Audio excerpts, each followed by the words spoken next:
Magandang gabi sa inyo lahat. Ito ulit ang inyong lingkod, Mike Padua. So, bumabalik ulit tayo sa ating tropical weather analysis ngayong araw po ng Lunes hanggang Miyerkules na po ito. At ito po ay ang Tagalog version sa ating weather analysis. So, this is for October 12 hanggang 14, 2020. At ito po ay pinaglilingkod sa inyo ng Typhoon 2000, ang unang website sa Pilipinas ukol sa mga bagyo. Now, umpisa natin ang update. Ito na po yung ating latest GovSat. Simulan na yung araw na ito ng Lunes hanggang Martes. Kita po natin masyadong busy na yon sa may Pilipinas at sa may West Philippine at South China Seas.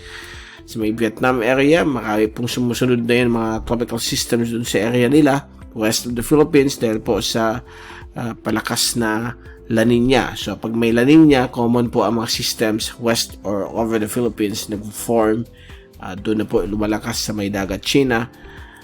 And sa ngayon, meron tayong dalawang system sa dagat China. Although itong isang ito, si Linfa, humihina na po, nagdidecay na po sa may area po ng Laos. Naglandfall po ito early kanina umaga. At ito naman po si TD Nika, naging tropical storm na po kanina. International name niya is Nangka. Okay. At nasa labas na rin po ng Philippine Air Responsibility. Wala na po itong threat sa atin. Subalit po yung paghila niya ng habagat ay matili pong magbibigay ng mga pabubugso-bugsong ulan sa may kanluran bahagi po ng Palawan, Mindoro at kanluran bahagi po ng Luzon. Samantala, meron po tayong yung line of thunderstorms connecting itong mga weather systems ito. Ito po yung monsoon trough. Dumadalan po ng ibang parte po ng Luzon, Bicol at Eastern Visayas. Nakakabit po sa isa naman po ang LPA. Ito po si 94W. Binabantay po natin ito for possible development into a minimal tropical depression within the next 48 to 72 hours. At medyo ibang track niya.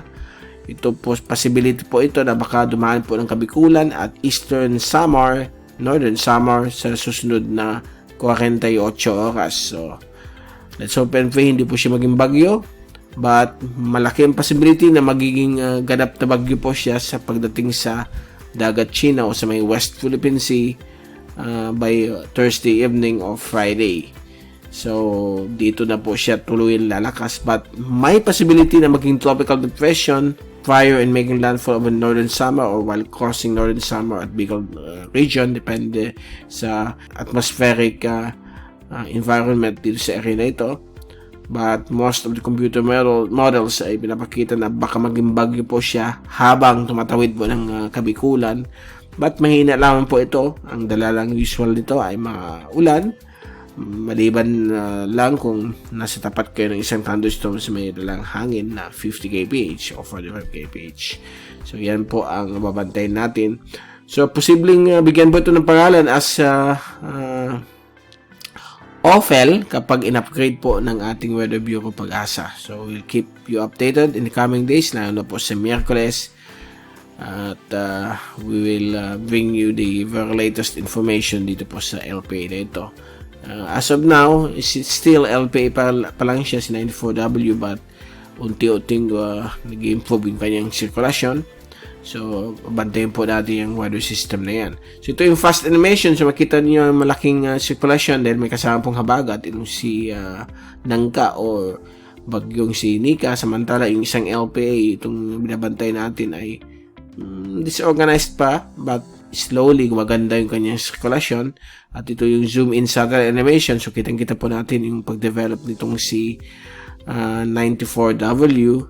Kita natin sa blue animated shot, okay, ng windy.com at yung infrared, yun, kita po natin ang pag-organize niya, but babantayin natin yan in the coming days. At ito naman po yung global models, hindi pa rin pinapakita dito si 94W, but ito yung si Chanhom at ito naman po si bagyong Nika or bagyong Nangka na posibleng mag-landfall sa may bahagi po ng Hainan at Vietnam sa loob ng 36 oras hanggang 72 hours or within the next 2 to 3 days. At ito naman po yung dating Linfa So far, yan po yung ating models. Wala pa rin pinapakita dito si 94W, but baka bukas meron na po yan. Ito na lang po yung 3-day rain, wind at pressure forecast mula sa ECMWF, courtesy of windy.com. So, by tomorrow morning, ayan po si Tropical Storm Nangka or Nika, maglalandfall na po sa Eastern Hainan. At ito na lang po yung LPA, magiging active LPA po ito by tomorrow.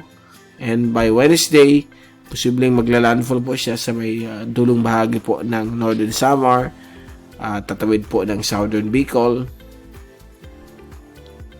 At Miyerkules ng gabi, nasa bisinidad po yan ng Southern Albay o dito sa may Sorsogon area, patungo sa may area po ng Burias Island or north of Masbate. So, possible active LPA or tropical depression na po siya dyan. And on Thursday, nandito na po siya nakalabas na po sa Mindoro. At dito, malaki ang chances na maging tropical cyclone po siya. But dito, 50-50 pa rin po. But mabantayin po natin yan. And pagdating po ng Biyernes, exit na po siya ng PAR bilang isang 75 or 85 kph na tropical storm. So medyo malakas po ito compared dun sa bagyong si Nika. So itong soon to be Ophel, posibleng magbigay po ng damaging effects sa Vietnam sa darating na weekend.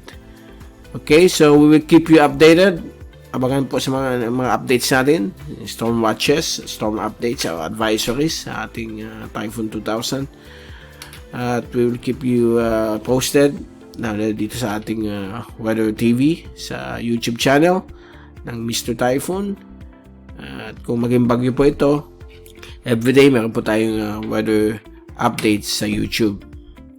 But abangan din ninyo ang storm watches at storm advisories sa ating website typhoon2000.info. typhoon2000.com yung portal, but yung mga updates na sa typhoon2000.info. Okay? So abangan natin yan.